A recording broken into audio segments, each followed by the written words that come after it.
Hi, today I'm visiting with Marie Myers. She's the CFO of HP. How would you define innovation?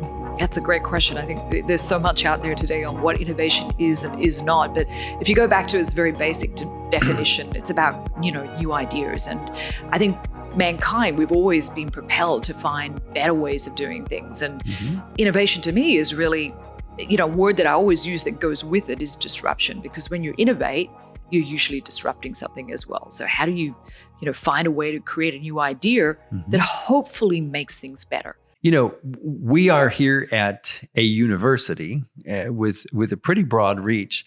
And so talk to us about innovation and technology and higher education. One of the things that higher education thinks of itself as doing is pushing the frontiers of learning.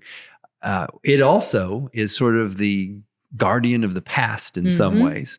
So how do you see innovation and technology working within that dynamic of higher education? I'm a big proponent of higher education. I think that's how you continue to advance and really push the boundaries on your own intellectual curiosity. I believe in lifelong learning. Learning does not stop the day you leave university.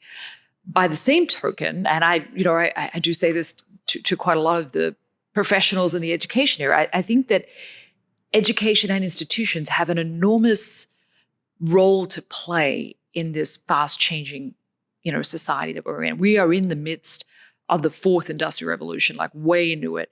And education needs to continue to keep pace and momentum. And I think you made the point that sometimes it tends to be a little bit more of the rear vision mirror. And that doesn't help the young people and the students when they graduate and they come to work for companies like ours. They're walking into a world that's very different sometimes to what they've experienced or been taught in their universities. So, I think we need to find a way for there to be a balance between, really ensuring that there's sort of like the foundation is there. I do believe a lot in you've got to get liberal arts. I think you need those foundational curriculum to really advance. But at the same token, you can't walk out of university. And for example, one thing I'm passionate about is about RPA, which is robotic process automation, and not even understand what any of these terms are, let alone be able to basically do some coding. I mean, today, if you're an accountant and you don't understand this stuff, you're not going to be successful in the workforce. So if you think about the purpose of higher education is to prepare students for their lives, then I think there's an enormous role for institutions to play in keeping pace with innovation. It's a big responsibility, right? To do that balance and always to be pushing and looking for what comes next to ready them, not just for the next job, right? But ready them for the process of how they continue to learn over a lifetime, as you said earlier. Can you walk us through maybe artificial intelligence, robotic process automation, the kinds of things that we see around the corner and that innovation and technology really do kind of rest on at this point as far as we can see, right? There's always something new around the corner that we don't know is coming. But can you talk to us a little bit about that? And I know that you've had some professional background in those kinds of work environments too. Yeah, no, actually I call myself affectionately the godmother of automation, RPA. I got into software automation and bots about 6 or 7 years ago in my career. And I am not I'm an accountant, just so everybody knows. I'm an accountant, an economist. I'm a finance professional by background with liberal arts degrees. So I am not a computer science or a coder by nature. So I got into robotic process automation, which is really the software that helps to code manual human action. So basically you can eliminate a lot of work if you have a software bot that sits in the cloud or on your server that actually mimics your actions that you would do on your computer. And I learned how to code. I kind of went to, just an example of lifelong learning. I, really pushed myself to learn how to code and to understand this so that I could use it at work. And we're able to build, many bots. And it really profoundly changed the way we work. And I realized through that sort of own personal journey that I went through how important it was for me, even though I'm a finance professional and an economist by background, to really understand all the technology. And underpinning all of that is really AI and artificial intelligence. As AI continues to mature and we start to accept this as just being the way our lives change, I think we're all going to have to learn how to live and adapt and embrace these types of technologies. And it's going to take time for institutions to catch up. And the only other piece I'd add, I think, one of the things I enjoyed so much about my MBA was the chance I had to take ethics courses. Because I think a university education is not only about just professional readiness, right, but it's about creating the skills that you need to really thrive in the workplace. And with these technologies, there comes a lot of social issues as well that we need to really understand. Well, and you bring up ethics. One of the things that University of St. Thomas, I think, does quite well and relies on a 2,000-year tradition is the dignity of the human person, and how really technology and innovation at their best are centered around serving the human family and the dignity of each human person. So when we look at our university moving into the innovation space, into technology, talk to us about how important you think those ethical understandings of the human person, and really beyond that, even the moral aspects of it. Because ethics, in some ways, is dependent upon the prevailing culture. And we've seen instances in the human experience where prevailing human culture may not be the best thing, right? Yeah. So talk to us a little bit about the human person within that setting of innovation and technology. I believe that the ethical and moral dimensions for the world we're in today are more profound than ever. These new technologies in many ways are kind of like the Wild West. And as you know, regulations, whether it be in, many of the bigger tech players have thrived in a pretty much unregulated environment. And, folks who are out there building these algorithms don't necessarily understand the social issues that they're creating through some of the work that they're doing. So unless, I think you and I, we have responsibilities to make sure that the students that are coming out of university understand that the technology, the codes that they're writing, they need to put themselves in the social context of what they're doing. So I believe that the ethical, moral sort of weight is enormous. And one of the things I really appreciate, both personally in my life is, I have a father who is very moralistic. And he always taught me some very simple things to remember in life. He said, look, always go to bed and be able to sleep at night. And as a kid, I never really understood. What does he mean by that? I mean, I slept every night. Everybody does that when they get But as I got older and I got put in situations where it seemed to be an easy decision to make, but when you sat down and really thought through the sort of ethical dilemma that you were confronted with, it made the decision very straightforward. And so for me in my career, I have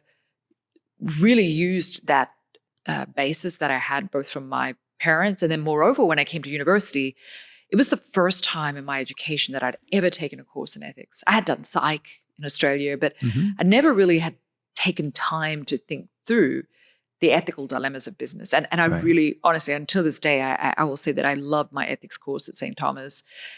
And I think it's it's a very powerful combination to have the opportunity to understand the ethical and moral decisions along with the technology and the innovation elements, and then put that together and really weigh up what you're going to do and how you're going to go about it. Because, like I said, we're in this Wild West moment. We're here in Texas where you had the wildfires who kind of defined the oil industry. It's the same now with the sort of the technology companies that are out there defining what the world that we're going to live in is going to look like. I think that's an astute observation, with the influx of new companies, new talent, and the growing our own initiatives within Texas for what comes next on the talent frontier in technology and innovation. It's a pivotal moment, if you will, almost a seminal moment in how we address that issue. Because if you go down the path where you look at just the technology features, just the innovation, and leave the human element behind, it doesn't portend well for us. But if we bring the human person along, I think that is exactly where we need to be, because we are part of creating a future that has been part of our Catholic university heritage since the very first university was created. And so that's an exciting time for us. So tell us a little bit about how you think students can benefit from technology and innovation, and maybe how students and society get elevated by a world that combines the human person and his and her dignity with technology and innovation in a way that really captures maybe what comes next for academic programs, fields of study, even work. I've heard you say in different settings in the past that the pandemic really has set a new stage for what work will mean in the future. So give us a future vision that you see sort of coming out of universities and the curriculum and into the world of work as we move forward the next 10 years or so. I'd start out by saying I think work is going to be very different. It's going to look and feel fundamentally different because of the pandemic. It's disrupted, our ways of living. It's disrupted work. Work today has also it's back to the ethical conversation we're having. It has a very strong sort of social element as well in terms of how people think about where they want to work.